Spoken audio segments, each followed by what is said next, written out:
นั้นเกิดขึ้นแต่ยุคนั้นเกิดขึ้นแต่สมัยมันก็ได้ป้าคือเป็นไป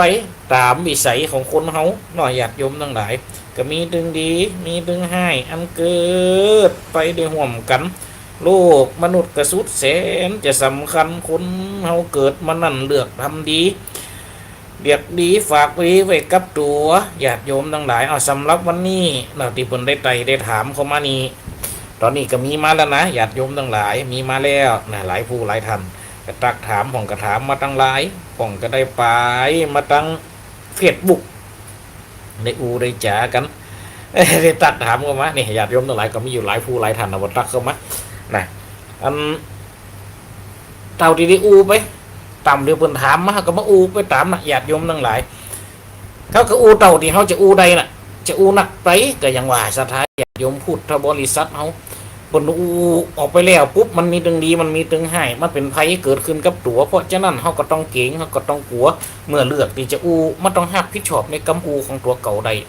ในโลกมนุษย์ไปนี่คนเขาไปแล้วย้ำกำก่อนจะกำเป็นนายเขาเป็นนายกำหลังจากไปแล้วกำนั่นจะเป็นนายเขาไอ้หรอเราจะนั่นสถาบันดาพ่อแม่พี่น้องเนาะว่าเขาก็ต้องเขาไว้อันนี้ไว้นะตามที่ผมได้ถามเขามานี่ตั้งปนานหวังนี่เป็นหลานบทเป็นคนถามละอ่อนถ้าจะเป็นละอ่อนใหญ่ละระดับเฮียนมัดอุดมศึกษาแล้วก็นำใจมัธยมละทำมาฟังเนี่ยนะคำถามในแต่ละอย่างเนี่ยเพื่อนถามเกี่ยวกับวิธีการไวยครูเปิดเทอมใหม่จะได้ถึงมีการไวยครูเนี่ยกูสิ่งกูยังหรอมาต้องได้ไวก่อนเขามาวัดก็ยังกันยังมาดึงปุ๊บก็ใส่ขันดอกก่อนจะทำบุญตักบาตรก่อนจะยังกระตามก็มีการไวหรออรหังสัมมาสัมพุทโธภควานั่นโลกเป็นการไวเป็นการยกกุณครูเป็นการย่อกุณพระพุทธกโลดติดตามโดยพระธรรมน้อมนำโดยพระสงฆ์กูสิ่งกูยังเป็นการเปิดหัวเปิดม้วนก่อนแม่แต่ทุเจ้าจะเตะทำเป็นการระลึกถึงผลยังตังนะโมให้ก่อนเป็นการเพื่อเป็นการระลึกถึงจิตถึงใจให้จิตใจเขาได้เกิดถึงสิ่งที่เขาจะได้ทำต่อไปแหมญาติโยมทั้งหลายอันนี้เอามาฟังนะก็เลยถามสดไปสดมาเขียวเรื่องอันวันนี้ปุ่นเฮียนนาฏศิลป์เนาะหลานปุ่นปุ่นไปเฮียนนาฏศิลป์จังใหม่แต่ละครูแต่ละอย่างประกำจะเหมือนกันญาติโยมทั้งหลายครูบางสิ่งบางอย่างเนี่ยสามารถเอามารวมมาเปาะกันได้บางทีก็เป็นครู108ปุกกะมีตั้งขอบตั้งขันบางกับครูสลาบางคนบอกเอาขัน108กันนะขัน108ปอกเต็งออกมาเป็นขันย่อยแฮมขันนี่เป็นหอเป็นเฮียนขันนี่เป็นหีดขันนี่เป็นภาษาไวยสาเช่นเดียวกันเนอครับมาสามเณรสลาหลวงลำปางเวียงหลักกรเหมือนตักเข้ามานี่ว่าไวยสาตักเข้ามาตั้งเฟซบุ๊กไล่เนอญาติโยมทั้งหลายหลายผู้หลายท่านเนาะบางคนก็ยังยกขอบยกขันได้แตกได้ต่างกันไปอันนี้ผมมาถามพอดีผมก็มีครูผมก็ไปเฮียนอย่างหนึ่งเขากับอันนี้ก็เป็นซิทของเปิ่นผมเพื่อจะเขาแต่เขาจะได้เต่าที่ผมห้ามเปิ่นก็ไปเฮียนขอบเฮียนครูมาอย่างหนึ่งพากฏว่าอาจารย์เปิ่นในบอกว่าถ้าว่าเฮียนครูอันนี้เพราะว่าครูแบบนี้เปิ่นไงกลัวครูแบบนี้เปิ่นมีฤทธิ์เตจะกลัวครูแบบนี้เปิ่นบังเกิดขึ้นดังนั้นครูของเขาต้องใจแฮมแบบหนึ่งเปิ่นบอกไอ้เมื่อจะเอาครูของเปิ่นเข้ามาพดครูของเฮาลงเหตุก่อนเปิ่นจะเลยนะครูบาอาจารย์เปิ่นบอกจะเลยเนี่ยสถานทั้งหลายแบ่งครูบางขันครูบาอาจารย์บางทีก็เหมือนกันศิษย์ต่างครูอาจารย์ต่างวัดหนังสือกรมต่างคนต่างมีอันใดดีช่วยกันสืบสานเอาไว้เจริญพรสลาโต้งเวียงละครเปิ่นบอกว่ากราบนมัสการครับก็ขอเจริญพรเช่นเดียวกันเนอในการแต่งครูวันนี้จะได้วันนี้ผมมีคนถามนะครับในการแต่งขันแต่งครูขึ้นมาขึ้นมาจ๋าขึ้นมาสาน้อมไว้เนี่ยญาติโยมทั้งหลายมันจะว่ามีกับต้องอันนะครูสลาเมืองบรรเทาก็เช่นเดียวกันยังเปิดก็ต้องมีขอบมีขันเปิดก็ต้องมีกฎมีเกณฑ์ของเปิ่นเหมือนกับครูซอของอาจารย์สนีกาหลงเปิดก็มีกฎมีเกณฑ์เปิ่นก็มีแบบฉบับของเปิ่นแต่ละยังกฎเกณฑ์แบบฉบับแบบเบาแต่ก่อนเก่าเดิมทีก็เหมือนกันเหมือนกับครูอาตมาภาพไปเฮียนมานี่ระหว่างครูภาษากับครูหีดนี่ญาติโยมทั้งหลายครูหีด ปรากฏว่าที่เฮียนมาครูหีดเนี่ยตั้งขันหนักกลัวเครื่องหนักกลัวครูภาษาแต่ครูภาษาแปลงคือกันฟรีมได้ญาติโยมทั้งหลายเข้ามาฟังนะแต่ครูหีดเนี่ยสามารถแปลงคือกันฟรีได้มีขันตังมีกวนตีนปดขันล่ะจะเอาคืนให้เพิ่นก็ได้ลุกเป็นเพียงแค่นี้เพิ่นสอนมาหรอกแต่ละตีจะยังกันยังหัวนะญาติโยมทั้งหลายฉลกครูแปลงปืนก็ยังด้วยกันยังครูแปลงปืนก็แฮมยังหนึ่งฉลกก็ไล่เหมือนกันนี่ครูแปลงหอแปลงเฮียนตัดหอตัดเฮียนก็ว่าแฮมยังหนึ่งเพิ่นก็อุ้มเหมือนกันญาติโยมทั้งหลายมันก็มีความแตกต่างของอย่างกับไล่เสาเฮียนน่ะบางตีก็ไล่เสาเฮียนเสาเก้าต้นนี่ก็แต่ก็ที่เขาเคยอู้กันไปนะบางทีก็เสา13 ต้นเนี่ยแต่จะปุ๊กต้นได้ก่อนปุ๊กเปิ่นจะปุ๊กนิยมปุ๊กเสามงคลก่อนนะการไปไล่การไปหาเสาก็มีเห็นนะน้ำบ่อแก้วกินเย็นเฮียผีเขียนหลับจ้างแม่ห้างปลาวายยิบถุงลายใส่เงินหน่อยตำอ้อยเสียผีเศรษฐีเต้นปอนอแก้วเต้นเมืองบุญเหลืองกำผ้าเนี่ยยังว่าเอ้าก็ยังว่ามาเก้าต้นยังมานับเอาแล้วมี8 ต้นมันไปซ้ำกันนั่นบอกเกี่ยวกินเย็นเลยมั้งมันก็ต้นที่เก่าหรอกบนไล่ให้ก่อนโลดถ้าปุ๊กก็จะปุ๊กบางตีนี่เป็นปุ๊กมงคลบางตีก็ห้องว่าเสาแหกเหมือนกันนะต้นที่2บางตีก็ห้องนังเกี้ยวบางตีก็ห้องเสาขวัญอีกมันยังเหมือนกันเนี่ยเพราะฉะนั้นการทำการเฮือนของแต่ละตีนี่แต่ชะโลของเสาแต่ละตีเนี่ยถึงจื่อจะเหมือนกันแต่ในตัวตุ๊กเหมือนกันญาติโยมทั้งหลายเอามาฟังแต่ละหีบแต่ละห้อยแต่ละสลานะสโลกเสาปราสาทก็ยังกันยังกูสิงกูยังกำจึงเหมือนกันเอามาฟังอันนี้เป็นคล้องใจอันนี้ตัวละอ่อนมาถามเลยนะปกติเป็นเฮียนแหมยังหนึ่งที่เป็นเฮียนมาน่ะเป็นเฮียนวิชาแหมยังหนึ่งเป็นเฮียนเตรียมเมืองโอ้ทำสื่อเนาะนะครับเอาทำสื่อเป็นในเฮียนดนตรีเป็นวงดนตรีเมืองปืนของเขาเนี่ยปืนผักของเขาเนี่ยขันตั้งบนเก้าอี้บนแล้วพากฏว่าครูบาอาจารย์ปืนเมื่อเดินไปเฮียนใหญ่กว่านั้นปรากฏว่าผมไปขึ้นขันหลวงนี่ผมไปขึ้นขันหลวงแล้วอาจารย์ครูบาอาจารย์ปืนตั้งเกิดอย่างขึ้นญาติโยมทั้งหลายมันมีมันเป็นความเชื่อหรอเลือดดังตกปืนว่าครูบาอาจารย์ปืนเลือดดังตกยังมีสาเหตุเอาเนี่ยอย่างใดกันนะเพื่อก็เลยหาวิธีแต่ละตีเนี่ยเหมือนกันนะญาติโยมทั้งหลายการหาวิธีเนี่ยตัวไอ้เนี่ยอันนั้นเปิดเป็นตัวอย่างไรตัวไอ้ด้วยไข่เป็นว่าเอาไข่ขึ้นตังนาเวียนดูเอากระจกมาหงายแล้วแต่ละตีเหมือนกันนะอย่างของหอศิลป์พุทธคุณเขานี่ทำนายด้วยกันยังจับเขาอันนี้เขาคนนี่เฮียนหูเขาก็จะหูกันเดี้ยใครมาจับเขาเนี่ยเห็นก็คนนี่เฮียนหูเขาก็จะหูกันเดี้ยถ้าจะใช้วิธีการจับเขาแต่อันนี้ผมไปเฮียนหูด้วยกันยังวิธีการเอาไข่เขาไปตั้งนาเว่นนี่เว่นนี่ก็คือยังไม่ใช่เว่นตาที่เป็นใส่เว่นตานี่เว่นสายตานี่เป็นใจนะญาติโยมทั้งหลายเว่นนี่ก็คือกระจกกระจกเงานี่กระจกเงาเนี่ยเว่นนี่คือกระจกเงาหงายขึ้นนะพ่อครูบาอาจารย์มีเครื่องขันตังกี่ยังมีขันตังกี่อันบอกกล่าวห้องหาเจริญพรคุณโยมแม่พิษสมัยเด้อสีเทพทำลงไปตักกายเข้ามากราบใบสาเจ้าพระอาจารย์วันนี้หันมาแล้วเนาะวิทยุกระชาติเจนกูสิงกูยังวันนี้เขาได้หันมาแล้วนะเอาก็เลยว่าปุ่นถามหามาหลายวันละพอดีสีเขาตั้งหลังเนี่ยก็เป็นสีตีเพราะจะเป็นสีตีเขาในโทนมืดอยู่เป็นโทนที่นี่อยู่เป็นสีน้ำเงินนะก่อนเก่าที่เริ่มที่ก็มีละสีน้ำเงินในการใจไว้ตุกคือสีเข้มในโทนสีเข้มหรออันนี้เขาก็ใจสีน้ำเงินนะเป็นฉากหลังก็เป็นยังก็มันก็มีสีทองของนะเนี่ยญาติโยมพุทธบริษัทเขาทั้งหลายการอันนี้นี่นะเฮียนแต่ละตีแต่ละตั้งในเบิกกับคนละยังกันญาติโยมบรรดาพ่อแม่พี่น้องเขาแต่ละตีเขาเฮียนมามันกับแตกต่างกันไปเนาะอย่างกับอาตมาได้เฮียนมากับเป็นเฮมยังในฟาโคตว่าปนว่าปอคูมันเลือดดังโต๊ะนี่เป็นความเจือนะวันนี้เอาเรื่องความเจือมาอู้นะเรื่องการไว้คูเรื่องความเจือเนี่ยก็เลย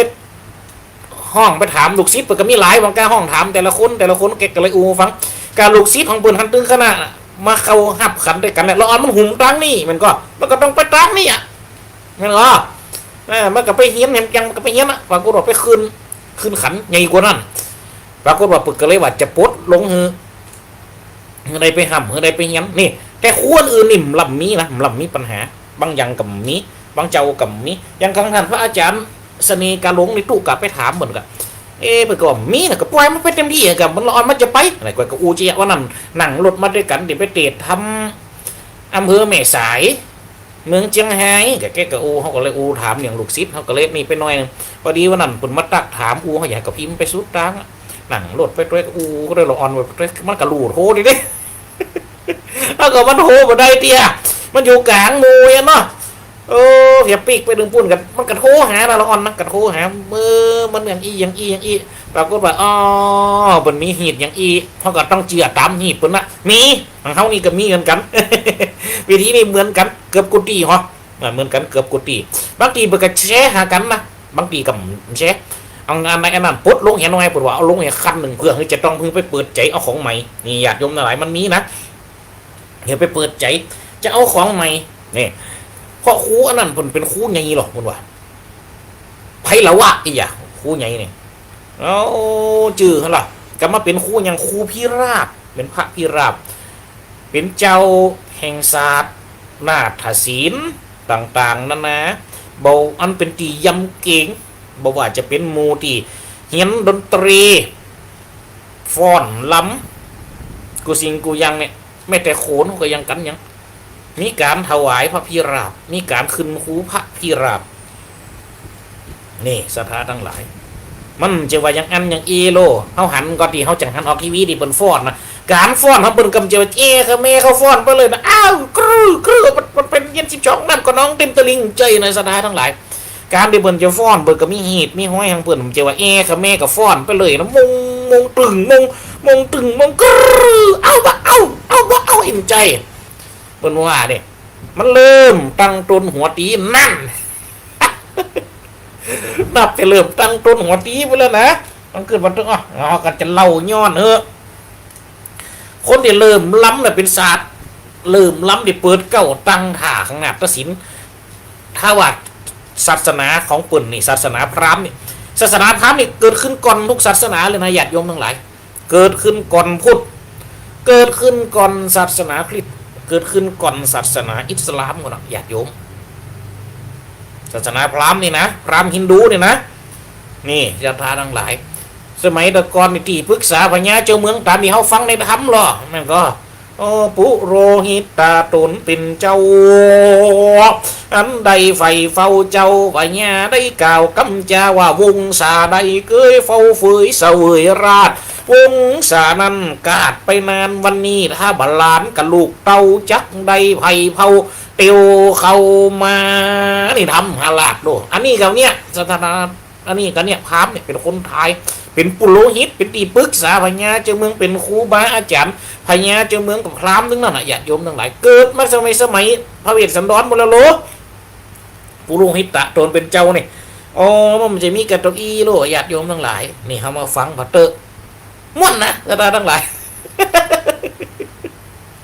เป็นศาสนาที่เกิดขึ้นก่อนบนอย่างบุคคลที่คิดท่าฟ้อนท่าล้ำแห่งนาฏศิลป์อันใดคือบังเกิดเป็นการฟ้อนเป็นการล้ำนี่ถ้าว่าตามล้านนาของมันเขานี่ฟ้อนเล็บนี่พนางเจ้าจอมอะไรนะบนห้องว่าอย่างไรพระราชชยา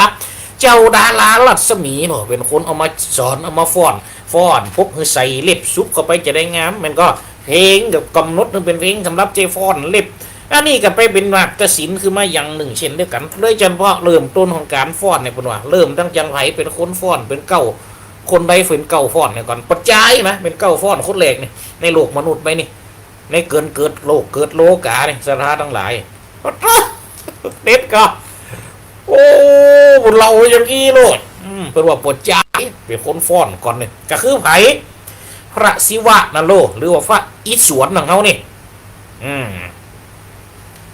พระศิวะพระอิศวรนี่เขาทรงกันหนึ่งวันนี่นะญาติโยมทั้งหลายเดี๋ยวเขาฟังกันหนึ่งวันนี่โอมปุเรศักระหัมเทพูฟ้าแวนควานเดนสวรรค์นี่ที่บนห้ามกันหนึ่งวันนี่ วันนั้นไฟได้พอรายการถ่ายทอดสดบวงสรวงปุ่นจะซ่อมปุ่นจะแซมปุ่นจะไปปุ่นจะเปงราชรถราชยานคานหามนะอันนั้นเป็นพราหมณ์สถานทั้งหลายที่ปุ่นได้เขาทำพิธีนะโลกจะรถพระนังกันแหกนาขวัญเอางัวพระโคเงินเอาพระโคทองมาเตรียมเอกมาลากไถกันเนี่ยอันนี้ก็เป็นหีบแห่งศาสนาพราหมณ์เช่นเดียวกันห้องขวัญเขาก็ยังกันนะโลอันนี้เป็นศาสนาศาสตร์เรียนที่ห่วมกันมา3ศาสนาด้วยกันผีพราหมณ์พุทธเนี่ยญาติโยมทั้งหลายมัดมือเบียงสายขวัญมามัดมือเบียงหัวขวัญอยู่32ขวัญบอกไปตั้งใดพ่อของเจ้าจะเลี้ยงเลี้ยแม่ของเจ้าจะเกียงอิ่มได้ปั้นใหญ่เนี่ยญาติโยมทั้งหลายเป็นศาสนาที่มันเกิดมาห่วมกันนะนี่เราฟังก่อนเถอะอันเป็นเจ้าเก้าแห่งศาสนาดังเดิมแต่นี่เพิ่นมีด้วยกัน3คนพระพรหมเพิ่นถือว่าเป็นผู้สร้างพระศิวะนั่นนี่เป็นผู้ทำลายพระนารายณ์เป็นผู้ดูแลโลกมนุษย์ไปนี่นะถ้าเอาตามความเจือแต่คนที่เริ่มตั้งตนหัวตีในการฟ้อนล้ำขึ้นมานี่คือไผคือพระอิศวรพระศิวะครั้งแรกที่เป็นลูกฟ้อนเนี่ยคือฟ้อนในวาระได้ไปด้วยกัน3วาระนะญาติโยมทั้งหลายประการอีกหนึ่งเป็นฟ้อนไม่ได้ญาติโยมเราเกิดว่าฟ้อนปุ่นตีเขาไกราดปุ่นเพื่อฉลองพระแม่ปรวตีเหรอตอนนั้นได้พระแม่ปรวตีมาเนี่ยพระศิวะลูกฟ้อนกับเหล่าทวายเทพเทวดาครั้งแรกก็คือหนนั่นอ่ะฟ้อนที่เขาไกลาดตัวฟ้อนโดยเหล่าทวายเทพเทวดาครั้งนั้นเป็นการฟ้อนเหมือนปกติพอฟ้อนด้วยความยินดีก็มี2มือหรอติงนงนงนิงนงนงนงนงตึงนงนงติงนงนิงนงติงนงติงนงนั่นนิงนงนงนงโตเอาหมูเอาฟ้อนว่ะปลาหมูเทวบุตรปลาหมูเทวดาวันนี้ข้าได้พระแม่ปรวตีมาอยู่ตัวหนาป้าปากระจอยกันฟ้อนว่ะมาละโว้ยมาละว่าตื้อฟ้อนกระชะมิกีท่าเลยเริ่มเกิดมาเป็นลักษณะแห่งการฟ้อนล้ำต่ำเต็นดินแดนแห่งภาคพื้นประเทศไทยของเรานี่แล้วนี่ญาติโยมทั้งหลายฟ้อนในเตียที่2นี่เป็นแฮมข้างหนึ่งบนห้องว่าการต่อมาอีกห้องว่าเป็นข้างที่1ที่2การต่อมาแฮมเตือหนึ่งเป็นฟ้อนในย้ำใดญาติโยมทั้งหลายอันนี้ฟ้อนคนนี้มี4มือ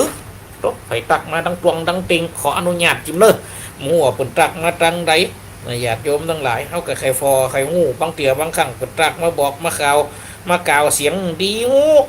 ว่ามวนหูอย่างใดเขากำหูเขาก็ต้องมาไหลฟอไหลแย้งไหลแปงไหลคิดเนี่ยก่อนมันอยู่ตั้งใดกับหูอ๋อดักแซ่บเฮ้ยตวงได้หัวอันใดสุดมาติ้งมาได้หัวอันใดสุดมานะเขาก็พอให้ก่อนนะ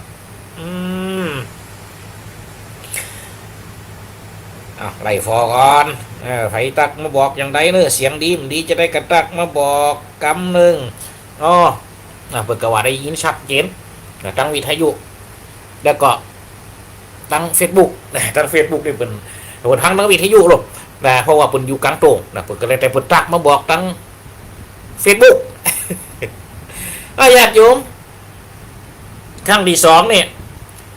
เป็นล้ำเมื่อใดนะครั้งนี้ล้ำสีก่อนหรอกเป็นปางยังนี่ปราบหมู่โยคีคือลดมันนะคือได้ละอิทธิและกับปราบอสูรภูมิชื่อว่ามุรายกะหรือที่เฮาฮู้จักกันในน้ำชื่อของประเทศไทยเฮานี่ก็คือพระไสยศาสตร์หรือแฮมอันหนึ่งก็คือยังพระมุราคณีญาติโยมทั้งหลายอันเป็นชื่อของไทยนะพระมุราคณีนี่อันเนี้ยปราบข้างไหนข้างนี้ไปปราบติปาตารกะปุ่นนี่ญาติโยมทั้งหลายข้างนี้ฟอดมี4มือหรอโอ้อสูรนี่พอไล่ต่อใดและที่เขาหันกันในวันนี้ที่เขาจังหันกันที่เป็นรอที่เป็นแปลงที่เป็นจัดเจงออกมาเนี่ยญาติโยมทั้งหลายเขาหันในส่วนมาก ที่ปรากฏจดเจือกันขึ้นนี่ก็คือฟ้อนแบบมี10 มือการฟ้อนแบบมี10 มือนี่เขาหันก่อนส่วนมากเพิ่นจะยกขึ้นไว้สักการะบูชาเป็นท้องเหลืองรอไว้เลยญาติโยมทั้งหลายเป็นการสำแดงคือมีด้วยกัน10 ก่อนเป็นการสำแดงมหิทธิฤทธิ์เลยหรอคนนึงว่าละฤทธิ์เป็นฤทธิ์ยังไงเพื่อปราบยังทิฏฐิของพระพรหมโลสถาทั้งหลายเพื่อเป็นการปราบทิฏฐิของพระพรหมเพื่อจะปราบทิฏฐิของพระพรหมคือมันลดลงผ่องข้างนั้นลุกขึ้นหลายล้ำโดยปางลักษณะที่ดุดันเนี่ยสถานทั้งหลายนาสวกดูนาสวกลักษณะดุดันหลายล้ำบนสากศพและเถ่าทุลีเนี่ยสถาบรรดาปู่แม่พี่น้องอันนี้ก็เลยกลายเป็นปางที่ประท้องว่าไพระวะหรือกับปางพระพิราบของประเทศไทยเขานี่ที่เขาใจไวกันถึงวันนี้ที่เขาใจไวสาคูนัตศิลป์เขานี่ญาติโยมทั้งหลายมันมีตีมามันมีตีไปหรออันเนี้ยบางคนจะไปว่าอู้ไปแล้วครูบนใหญ่กว่าจะไปยับไปอะไรไปทำไปยับไปห้ามละอ่อนได้เพราะฉะนั้นในเมื่อของบนใหญ่กว่าปออาจารย์เปิดกันเนี่ยถูกต้องถอยของเขาฮือละอ่อนได้เปิดโอกาสได้เข้าไปใหญ่กว่านั้นอันนี้พออาจารย์เปิดกันได้สอนพออาจารย์เปิดกันเนี่ยคือลูกศิษย์เปิดพอเปิดกับเข้าใจอย่างเขานี่ก็เช่นเดียวกันมั้ยถ้าละอ่อนเขาจะไปห่วมอย่างอื่นเนี่ยถ้าจะไปเข้าอย่างอื่นก็ต้องเป็นในปดของเขาลงถ้าว่าจะไปเข้านาฏศิลป์นะญาติโยมทั้งหลายเพราะในการในเปิดถือว่าคู่มูนี่ใหญ่กว่าเพราะฉะนั้นอันที่เขาเฮียนมาเนี่ยเป็นสิ่งที่น้อยเพราะฉะนั้นน้อยต้องหลีกทางคือใหญ่ก็เหมือนกับที่เขาฟังทำญาติโยมทั้งหลายเด่นยี่อะไรกันก็พระมาไหลขึ้นไปบนสวรรค์จันฟ้าตาวัดติงสาอันเป็นแหล่งลาที่อยู่แห่งพระธาตุเกศเกียวจุลามณีสลีมหาธาตุขั้งแรกขึ้นไปปุ๊บไปปะเสพระอินทร์ลงสีสดใสเลยหมู่ม้อนของเทวดาหมดพระอินทร์กับมาตอนนะครับโอ้ขามไทยสารทุกสุขดิบกันไปโอ้ท่านมณีมีเหตุอันใดจาคาอันเป็นพระสงฆ์องค์เจ้าไข่หันแต่เรายังหน่อเจ้าโพธิญาณไข่หันหนักหนาไข่หันหนักแกอันแหละปัตตาเดียวกันล้อฟอก็แล้วกันนั่งนี่แต่เดี๋ยวปุ่นถึงจะมาว่ะโอ้โตครั้งแรกเทวดามากับนางบริวารนาฏสนมทั้งหลาย500 นางเนี่ยมาอันพอปุ๊บเมื่อมักกาพระธาตุเกศเกียวจุฬามณีแล้วก็โคตรไปนั่งในตีอันกวนตนถามอันนี้แม่นก็พระสีอะไรเนี่ยเมตไตรพระศรีอานใจเดียวพระอินทร์ก็บอกเปิดกระโคตรไปนั่งในตีข้างบนสักมืดหนึ่งเทวดาแหมองค์หนึ่งก็ลงมาอันนี้มีบริวาร1,000 นางเนี่ยญาติโยมทั้งหลายอันนี้แม่นก็ลูกน้องนักแก่นักว่าเป็นพระอันสีอะไรเนี่ยเมตไตรมันก็กระตึ้งใจเดียวญาติโยมทั้งหลายปรากฏว่ากระตึ้งใจเดียวนี่เพราะฉะนั้นอันใดก็ตามตีน้อยกว่าเปิดจะโคตรคือกันเปิดจะขยับคือกันคืออันที่ใหญ่กว่าเขามาแทนที่อันนี้ก็ยังกันเขามาฟังญาติโยมพระสงฆ์องค์เจ้าก็ยังกันเนี่ยเวลาขึ้นไปนั่งจะนั่งก่อนนั่งหลังก็ตามเปิดจะถามภาษากันให้ก่อนเราทุกปีบทได้กี่ปีละตอนนั้นอันตะอีอันตั้งหลังเดี๋ยวว่านุ่มกว่าถึงจะนั่งก่อนก็จะเป็นจะต้องได้โคตรคือแล้วนะถ้าภาษาเป็นนักกว่ามาถึงนั้นแล้วนี่เนี่ยญาติโยมทั้งหลายมันเป็นฮีดมันเป็นห้อยกันมาลูกแต่เป็นการให้ความเคารพเปิดโอกาสให้เขาได้เรียนรู้เปิดโอกาสให้เขาได้รู้ซึ่งธรรมเนียมเนี่ยญาติโยมทั้งหลายเพราะฉะนั้นนะการที่เขาจะห้ำการที่เขาจะเรียนฝากเรียนศึกษาวันนี้ถ้าเราจะได้ฟังอยู่เนาะ จะได้ห้ำได้เรียนฝากเรียนศึกษาเนี่ยเขาก็ต้องมีความเคารพต่อครูบาและอาจารย์ของเขาเนี่ยก่อนอย่างกับศาลานะอย่างกับศาลาโต้งเวียงละก้อนเนี่ยเป็นศาลาดาบศาลาฟ่อนจับฟ่อนจึงกับปุ่นตีดาบตีอย่างนี้ก็ต้องมีครูปุ่นประมันนะตีเล็กตีอย่างนี้นะพระปิษณุอย่างกับนาเนี่ยนาเอาเขาบานนาเอาเขาเมืองนาความหลุ่งเรื่องแห่งการลำรวยสมัยตะกอนคนใดมีเขาหนักคนนั้นมั่งคนนั้นมีคนนั้นดีคนนั้นรวยหรอโอ้ยุคเก่าเกลือนี่กระทาทั้งหลายข้างนั้นบนมีตำนานหรอในถ้ำมีฮันผูกหนึ่งเป็นได้เล่าเอาไว้โอ้พระแม่โพศพ เปิ่นได้บวชเปิ่นอ่าได้พอดูแลเขาหรอกเป็นเทพเต้าเทวดาพระแม่ธรณีรักษาแผ่นดินพระแม่โพธิ์ศพรักษายังตนเขาเนี่ยอันอยู่ยังแพะยังป่าก็มีผู้รักษาปมันอยู่ห้วยก็เป็นเครือห้วยอยู่ด้อยก็เป็นเสียด้อยอยู่บ้านก็เป็นเสียบ้านอยู่วัดก็เป็นเสียวัดต่างฝ่ายต่างทำหน้าที่ของไผของมันแต่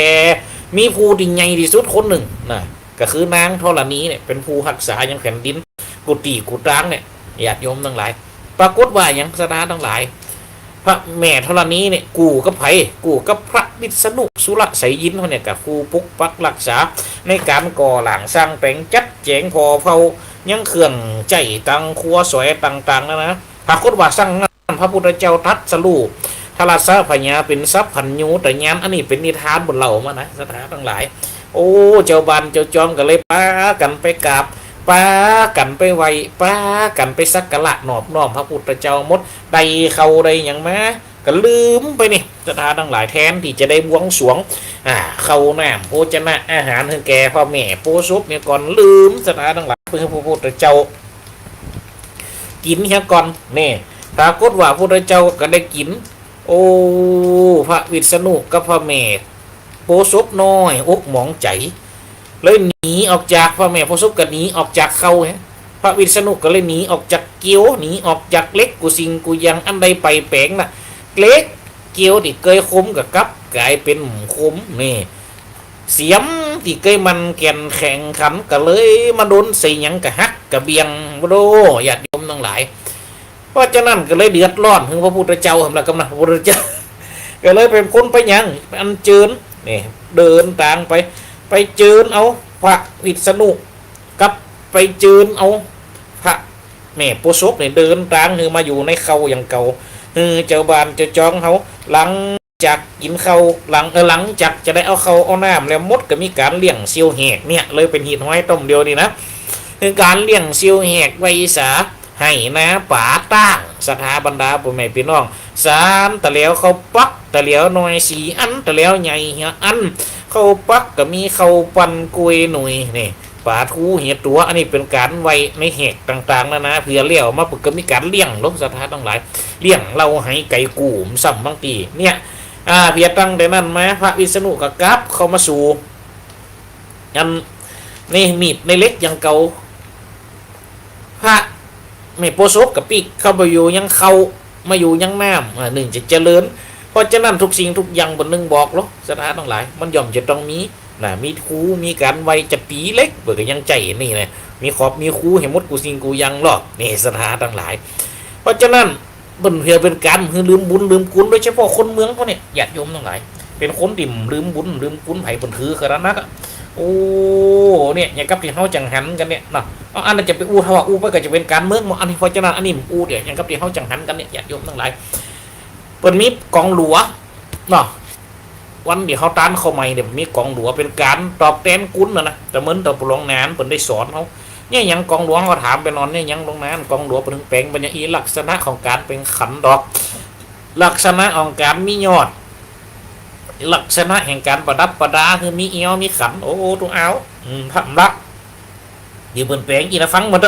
ฟังกำเว้นหมดแหละเป็นห้องภาษาศกองหลวงนี่เป็นการยังเพื่อเป็นการส่งสการเขาหรอกที่เขาไปเอามาเนี่ยถือว่าเขาไปฝากชีวิตมานะญาติโยมทั้งหลายเขาเนี่ยแม่เป็นต้นเขาแม่นเป็นต่อเพียงกระจ่างเด้อถือว่าเขานี่ไปฝากไปปัดเอาชีวิตปนไหมเนี่ยไปบุกไปตีไปหนวดไปเกี่ยวยุคเก่านี่เกี่ยวเขาตกก็ลูกเกี่ยวตกปุ๊บปนปุ๊ดนี่ถือว่าไปฝากชีวิตปนมาละเอาตากแดดเอาจนพอแห้งแล้วปุ๊บเอาเมินมาตีมาปูหยีปูย้ำเนี่ยเพราะฉะนั้นของกูสิงกูยังไปเกิดมาแต่ต้นเขาวางหักเงามาแต่ดินอันเป็นเจือว่าสิ่งเหล่านี้มันมีความซักและสิทธิ์ของมันเพราะฉะนั้นเขาได้กระทำการหลวงล่ำกำกายได้ทำสิ่งดีได้ทำสิ่งงามเพราะฉะนั้นในเมื่อเขาเอามากินเฟียงเขาอย่างเงี้ยได้ก็ต้องเอาไปทำการส่งสักการนี่ญาติโยมทั้งหลายเอาไปทำการส่งสักการด้วยใจยังด้วยใส่ภาษาศกองหลวงคือเป่งลักษณะเป็นหูขันแต่เขาไปพอตั้งบางอำเภออย่างกับอำเภอแม่มอ ก็ดีอำเภอเมท่าก็ดีเขาไปหันบางบานบทเพลงเป็นลักษณะเป็นหูภาษาเลยก็มีนะไปหันบางตีบางตางเลยเป็นลักษณะภาษาเลยมีมุกมีจัวมีอย่างมัดญาติโยมทั้งหลายเนี่ยเป็นการคงความเป็นฉากเด่นในสิ่งนี้ไว้อยู่หรอกตามที่ในธรรมที่ดูเจ้าหันก็บอกเหมือนกันนะเอาไปส่งสการเป็นภาษาของหลวงได้เตรียมตัวส่งสการคือเป็นการขอสุมหมอกขอสุมแม้ยังวิญญาณแห่งเขาเปิดขึ้นว่ากูสิงกูยังน่ะมีขวัญหรอขวัญเนี่ยกับวิญญาณนี่คือสิ่งที่ต่างกันนะญาติโยมทั้งหลายขวัญกับวิญญาณนี่คือสิ่งที่ต่างกันเขานี่มีขวัญเขาแต่วิญญาณเนี่ยมันจะอยู่แต่สิ่งที่มีชีวิตต่อนะแต่ขวัญนี่อยู่ในกับกูสิงกูยังอย่ากับเสามงคลนะมีชีวิตก็บ่มีชีวิตนะแต่เขาเชื่อว่ามีขวัญเด้เราเกิดเพราะฉะนั้นขวัญเนี่ยนะเปิดถือว่าสิ่งเราเนี่ยเป็นการตอบแทนซึ่งขวัญก็คือสิ่งที่มีชีวิตแถมอันหนึ่งที่อยู่ด้วยเขาเป็นสิ่งที่เป็นห้องว่าอยู่โลกกูขนานเมื่อตายไปแล้วปุ๊บ32ขวัญก็จะแยกกันละหูก็เป็นแฮมขวัญหนึ่งตาก็เป็นแฮมขวัญหนึ่งคนตายคนหนึ่ง32ส่วนแห่งขวัญจะออกไปละเนี่ยออกไปจากคนนี้จะไปเกิดอยู่ที่ไหนไพ่หมูเพราะฉะนั้นเขาเลยมีความเจืออะไรอย่างเดิมทั้งหลายนะเลยมีความเจือเรื่องขวัญเพราะฉะนั้นก็เลยมีการเนี่ยส่งสการในการเอาเข่ามาบุ๊บมาตีมาหนวดมากั้นเนี่ยเป็นการขอสุมหมอกเป็นการขอสุมมาเป็นการตอบแทนบุญของพระแม่โพธิ์ศพอิตนาญาติโยมทั้งหลายนี่เป็นความมีความหมายนะมันจะว่าเนี่ยไปเลยกันนะคนเมืองเขานี่มันจะว่าใครคนเมืองตูเจ้าไปหันในติ๊กต็อกอันใดอันหนึ่งหันเมืองหลายปีมาแล้วแม้แต่ประเทศลาวนะการแปลงกองหลวงนี่ก็มีอันนั้นสมัยเวลาจะเผาไปมัดตึงหมู่บ้านฮักหลวงไปด้วยปุ่นแปลงไว้วัดอันหนึ่งละแปลงกองหลวงไงนี่ลักษณะกองหลวงก็เหมือนลักษณะกองหลวงบ้านเฮาเลยเหมือนกองหลวงเมืองเจียงโฮมไม่สุกขนาดนั้นตูเจ้าไปหันนี่นะในติ๊กต็อกมีอันหนึ่งเดี๋ยวมันหายไปแล้วเขาซ่อห้ำปุ๊บเหมือนของกองหลวงบ้านเฮากูสิงกูยังได้ไปกับไปกันหมดนะแต่บนเขาขวายแต่บ้านเฮานี่ปูนตีสี่ตีห้าบนมาเป่าพออาจารย์เอาไม้เขาใส่แตกตุ่มไม่บัวก็ใส่แตกโบ๊ะบะอู้ม้วนอย่าลืมทั้งหลายแต่เป็นละออนนิ่มในหานะมาถึงเนี่ยเม็ดเล็กกับกองอันขี้เฟียงจุนปุนดับอยู่ท่านเนี่ยอย่าลืมทั้งหลายมันมีตีมาตีไปของบนระบบจะไว้เนี่ยไปเลยหรอเพื่อนเกี่ยวกับสิ่งเราเนี่ยมันมีเทวดารักษาฝ่อเฝ้าครูบาอาจารย์ก็เช่นเดียวกันนะเป็นขวัญหนึ่งที่คนนี่บนสอนเขาย้ำอยู่ยังคนนะแม่เป็นเกียร์นะเมื่อเปิ่นไปแล้วปุ๊บขวัญนี่มันเป็นครูบาอาจารย์ขวัญแห่งการมีความหูเนี่ยก็จะมาอยู่กับเขาคนว่านี่แม้แต่ความหูนี่เป็นขวัญหนึ่งนะก็จะมาอยู่กับเขาเมื่อมาอยู่กับเขาแล้วมัดในเมื่อเราอ่อนมันจะไปเอาของตีไงกว่าเงาต้องยอมโคตรค่ายเพราะสิ่งนั้นเนี่ยก็พระไพเราะพระพิราบเป็นแม่เป็นยักษ์เลยโหลญาติโยมทั้งหลายโอ้ลองเกิดว่าเตอเพราะฉะนั้นเปิ่นก็เฮียนหูมาเบิกก็เลยลีกเถอะอย่างก็ปออาจารย์เดี๋ยวอูฟังเลยนะครับเปิดอูฟังเลยเราอ่อนไม่รวมผมไปเฮียนเลยเปิดก็เลยลีกเนี่ยญาติโยมทั้งหลายคนเขาก็ยังกันนะหูลบหูได้เป็นปีกหูลีกหูได้เป็นหางโลกนี่มันจึงจะสงบมากูกับเก่งมึงไม่ซิดอย่ามาอยู่ไกลกูไปอีบันไดสักเม็ดกูสิงกูยังเขาก็ต้องอยู่ห่วมกันคือใดต่างฝ่ายต่างเก่งใส่กันมดเนี่ยอยู่ด้วยกันยากเป็นว่าเพราะฉะนั้นมันก็ย่อมจะต้องมีฟูถอยให้ผมไม่เมื่อมีฟูเข้ามาแข็งเพราะฉะนั้นก็ต้องมีฟูที่ถอยย้อมกาดย้อมอ่อนเขาแข็งเขาก็ต้องอ่อนละเพราะฉะนั้นเขาไปฟอดแข็งกับแข็งจนกันเนี่ยแหลกแล้วนะเขาไปฟอดลิ้นกีเขาลงมาแหละลิ้นกีเนี่ยสองแกนบุ๊กกันเลยบ้าเม็ดยกมันปุ๊บเลยครับไปฟอหันลายตีเขาไปนั่งฟอสลาดีนะสันติเอามีดเขาซับกลางกันปักฮักกึ่งจัดดีบางเตี่ยมีดซับได้เอาลิ้นกีอย่างกันใส่ตับมันก็ฮักจัดดีบางเอ็นในแสดงให้มันเลยบ้าเมียลวกไปถึง2แกนกับนี้นี่แต่เขาก็มาพอบางเตี่ยเอามาเนี่ยเราบอกเอามาบุ๊บกับหมอนถ้าเป็นลิ้นกีเนี่ยถ้ามิดถ้าว่าแข็งสองฝ่ายเนี่ยลิ้นกีกับลิ้นกีนี่แตกนะลิ้นกีกับมีดก็แตกลิ้นกีแตกแต่ถ้าว่าอันใดอันหนึ่งมันอ่อนนะกับลิ้นกีมันเป็นลิ้นเนี่ยหมอนไปสี่เหลี่ยมยังกันตกขนั่งปุ่นมาบุ๊บเสร็จกันมาละบึ้งเนี่ยเป็นยังสักยัง ลิ้นกีก็เป็นลิ้นกีอย่างเก่าหมอนก็เป็นหมอนอันอย่างเก่านี่ญาติโยมทั้งหลายเปิดสอนเปิดอุปมาอุปไมยเถจะนี่วะนะคนเฮานี่นะญาติโยมทั้งหลายเนี่ยอันใดอันหนึ่งอ่อนกว่าก็ต้องย้อมอันที่แข็งกว่าถ้าเฮาไปแข็งใส่อันที่จัดการก็คือเฮาเนี่ยญาติโยมทั้งหลายอันนี้ก็เป็นจุดหนึ่งที่เป็นการที่แสดงความอ่อนน้อมต่อสังคมอู้ทำสื่อแสดงความอ่อนน้อมต่อสังคมแสดงความอ่อนน้อมต่อสิ่งที่มีฤทธิ์มากกว่าเขากระถามเนี่ยกับละอ่อนมันก็อู้ไปเนี่ยมันก็จัดกวนเหมือนกันนะว่าอย่างที่มีฤทธิ์นักเกินกันโอ้ก็ห้องสีครับห้องสีมีฤทธิ์นักจะได้ผมเหมือนเปิดสวนเข้าขายกับแบบกอกหยอกสักคำมาเฮ้ยขายเป็นหางเดี๋ยวผมจะฤทธิ์สวนอ่ะนี่ญาติโยมแต่ฤทธิ์บางคนละฤทธิ์กันหรอแม่นก็ลังอุดเขาก็ไปพอฤทธิ์เนี่ยมันมีกี่อย่างดึงวันเนี่ยมาพอนะญาติโยมทั้งหลายเอาไปซื้อของเลยซื้อเห็ดหอบก็ไปพอฤทธิ์โอ้ยซื้อฤทธิ์เอาลิตรหนึ่งเนอลิตรถึงลิตร300เจ้าโอ้เอาลิตร2 ลิตรเอกะอดสละเอกำจะกินมะม่วงจะกำแม่เคยอย่างมาลิตรมาสวนอย่างมันน้อยกว่าลิตรอีกมันลิตรเนี่ยมันเกิดลุ้นกว่าจะได้เขาเองพอเนาะยังมาเกิดลุ้นวัดกูก็อย่าไปลุ้นวัดกูขายเขากูยังลิตรใหญ่กว่านี่คนนี้ยังมาลิตรนิ้วเดียวอ่ะมันคนละอย่างกันเจ้าโอ้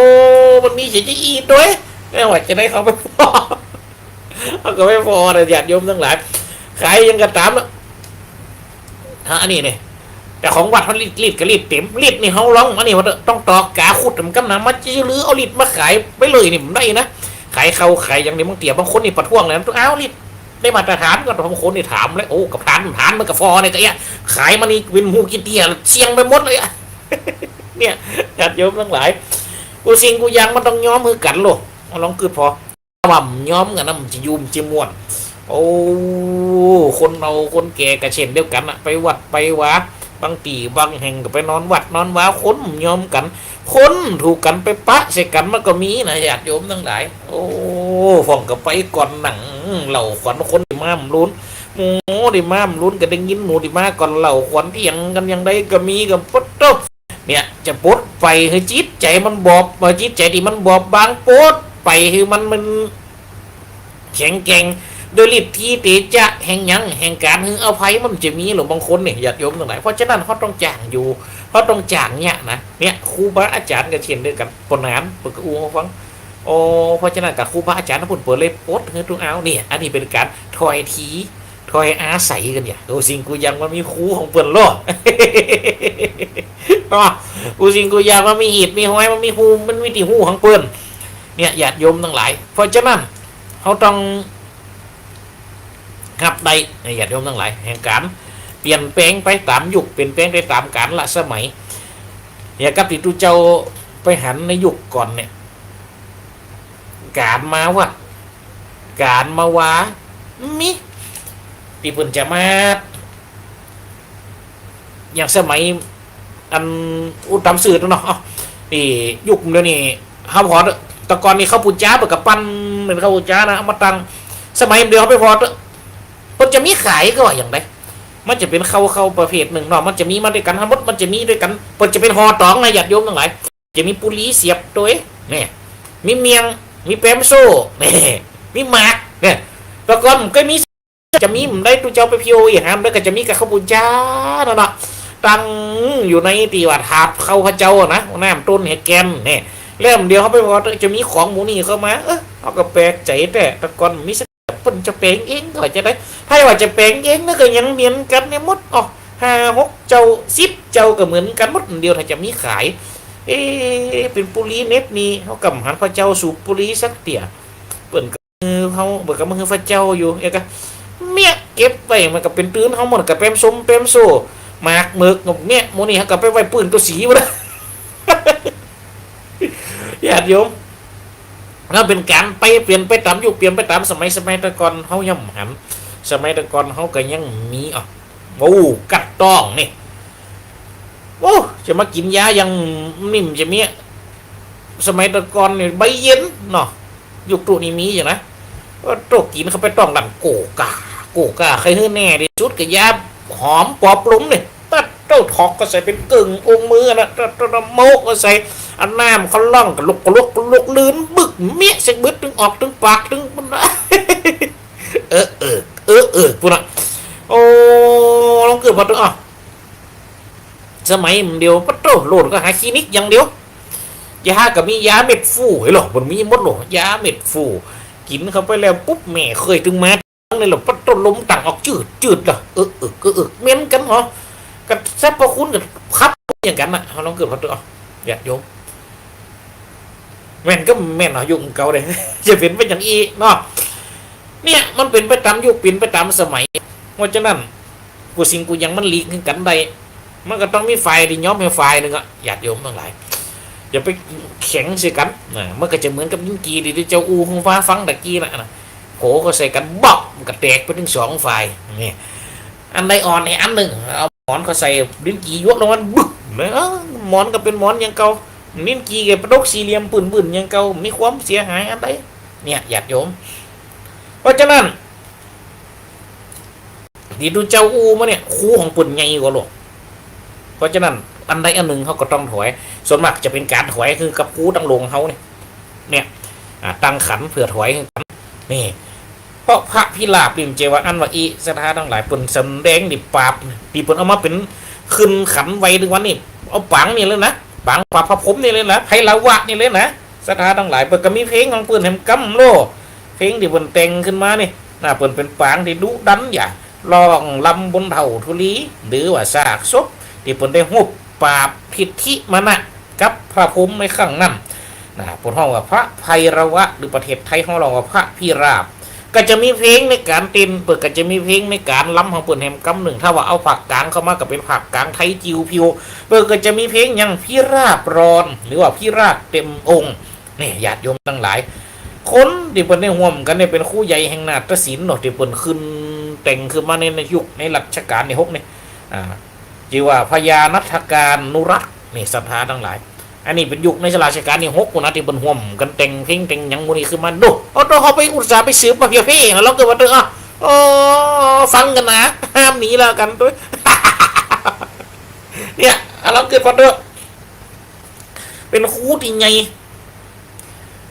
บนมีการล้ำเหี่ยวล้ำถวายมือบนโลญาติโยมทั้งหลายมันเจว่าจะล้ำก็ล้ำไปเลยบนมีท่าล้ำของเปิ่นสืบจินคูสู่คูตัวนี้ไปโซ่ตัวหนึ่งคูทำคนก็ไปสอนซิแถมจินหนึ่งสอนกันเป็นเจนไปเจี๊ยหยัดโยมทั้งหลายมันเจว่าจะหยาบไปเลยโลกเพราะฉะนั้นในสิ่งเราเนี่ยมันเป็นการคงที่ของมันนะเป็นการคงที่คณะที่ยุคคณะที่สมัยเปลี่ยนไปแต่บางสิ่งบางอย่างที่มันคงไว้ได้เปิดก็จะคงไว้แต่บางสิ่งบางอย่างที่มันสามารถจะอยู่ได้แล้วต้องปล่อยไปแล้วก็เหมือนกับก็ไม่จะกูดเนี่ยกะหยัดโยมทั้งหลายไปจับไว้เจียกมัดดึงไว้จะได้กระตามถ้ายิ่งมัดยิ่งดึงไว้ยิ่งเกณฑ์ไว้ตุกไผคือตุกเขาคือตุกที่เขาไปดังนั้นในเมื่อเกณฑ์ไว้อยู่กูไว้กับก็ต้องนับถอยหลังละ5 4 3 2 1เอาสวดพร้อมกันปล่อยทั้งนี่เอากระจะหัวมันสบายไปจัดหนักเลยนะในการป่วยเลยนะเพราะฉะนั้นญาติโยมทั้งหลายการที่เขาเปิดโอกาสในหลายสิ่งหลายอย่างนะวันนี้ที่เดี๋ยวมาอูกันนี่ในหลายสิ่งหลายอย่างที่เปิดโอกาสให้ในคนยุคใหม่ที่เขาเนี่ยเขาได้ฟังเขาก็ต้องฟังเขาต่างฝ่ายต่างห่วมกันขึ้นมาเนี่ยมันเป็นสิ่งหนึ่งหรอที่โลกมนุษย์ไปนี่เป็นตัวที่จะยอมรับสิ่งกันและกันใดที่โลกมนุษย์ไปนี่จะเป็นตัวที่ใครที่ถอยอาศัยกันได้เนี่ยญาติโยมทั้งหลายตอนที่ได้อูมานีนี่มันจะเป็นการสั่งการสอนนะเป็นการอูฟังได้เดี๋ยวนี้ก็จะเปิดโอกาสถ้าใครจะโทรก็โทรมาได้ญาติโยมบรรดาพ่อแม่พี่น้องถ้าคนใดมันโทรนะเขาก็จะอูไปเหยียดจนไปเสียงสุดเวลาบนเนาะเดี๋ยวนี้ก็16:55 นาทีแล้วนะเนี่ยเหลือแฮม5 นาทีต้องไปคนใดสนใจจะโทรคนใดจะสนใจจะอูจะตักจะถามพันละนาปลาใสกันมากับตักถามมาได้ญาติโยมต่างไหนโทรมาได้หรือว่าจะโทรหลังไม้ก็ได้ถ้าโทรหลังไม้กับฝากไว้ใครจะถามยังนะเหมือนกับเนี่ยญาติโยมทั้งหลายเหมือนกับน้องเนี่ยในอูเขาฟังหรอเขาก็ว่ายังเพิ่งป่วยผมมาทุกปีมันอูอย่างอีหรอเดี๋ยวนี้ครูผมจะปดขันผมลงเปิดจะให้ผมนั่นนี่กันกับเป็นการถอยทีเป็นการถอยอาศัยเป็นการเปิด เฮือใดไปประสบการณ์ใหม่จะได้ก็ตามแต่เมื่อเฮาได้เห็นมาใหญ่กว่านั้นเฮาจะกึดถึงสิ่งที่เฮาได้หัวมาก่อนวันหน้าบางสิ่งบางอย่างเฮาก็จะต้องมาเห็นมาเนี่ยมาทำหน้าที่แห่งการเป็นครูคนเฮาทำสั่งสอนไผจะเป็นครูได้จะได้คนเฮาทำเหมือนคนอื่นฮู้ตามเขาจะเป็นผู้ฮู้ได้จะได้คนเฮาถ้าฮู้แล้วเก็บไปให้หมดเป็นผู้ฮู้ได้อันนี้เป็นห้องว่าผู้เก็บเพราะฉะนั้นเมื่อจะเป็นผู้ฮู้เขาต้องเขาต้องเปิดเผยเขาต้องสืบทอดและก็แบ่งปันเนี่ยเขาหนึ่งจะเป็นผู้ฮู้ได้ญาติโยมทั้งหลายอ้าวต่อไปโอ้ละไฟหัวโทรมาเลยงึดนี่โอ้แม่บัวไข่ตกมาจ้างเจริญพรเด้อเจ้ากรรมการเจ้าเจริญพรโยมแม่บัวไข่เจ้าตั้งคุณตั้ง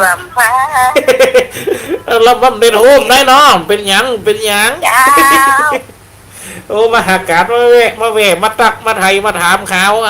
กันก็ได้มาเป็นหยังเนาะเจ้าไม่ได้ไปจังใดเนาะหวังนี่กำได้ไปตั้งแต่ตัวเจ้ากำได้ไปสักปีเองก็นะ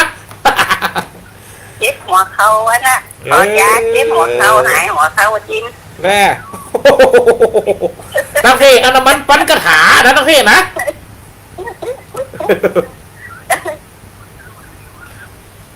เดี๋ยวจะมันนำมันงาปั้นกระถาไปเถอะเนอะเดี๋ยวเขาเวียงก่อนสาธุสาธุเจริญพรต่อไปเลย3 นาทีตั้งไปตอนนี้แม่ยายเกี้ยวบรรกาศโป่งโทรเข้ามาเจริญพรโยมแม่ยายเกี้ยวเด้อเจ้าได้ยินชัดนี่ก่อนทั้งปูนวันนี้ดีนะเพิ่นแบ่งให้สถากูเตี่ยเพิ่นเหมาชั่วโมงเลยวันนี้ยังแค้นน้อยแบ่งให้สถาใจดีน้อยกูเตี่ยเอาคนเดียวเห็นวัดแหละกูเตี่ยเอาคนเดียวเห็นวัดแหละกูเตี่ยเอาคนเดียวอย่ามัดถูกป้อมได้ปอนนะอย่างกันมดก็มดแต่พอปิดแล้วกันแบ่งให้สถาอย่าเลยวันนี้แบ่งวันนี้แบ่งวันนี้หนาวหน้ามันแดดแค่แรวันนี้ถ้าปุ่นหนาวก็หนาวจะได้นอนห่มผ้าลมปูมันเดี๋ยวดิน้ำก็อาบแล้วเหรอโอ้ห่มผ้าเกินกลางตอนเนี่ยเนาะนะต่างนั่งทั้งกี่เอานี่แม่เฮ้ยจับ1ใส่1จับ1แทง1วันนี้เปิดกระนั่งแบ่งให้คาถาไก่แบ่งแตะเอาดินะแบ่งแตะกันนี่ล่ะสาธุเป็นกำลังใจกันเลยสาธุเจริญพรโยมแม่ยายได้กันแล้วใจดีกันนี่นอนรับสาธุจ้า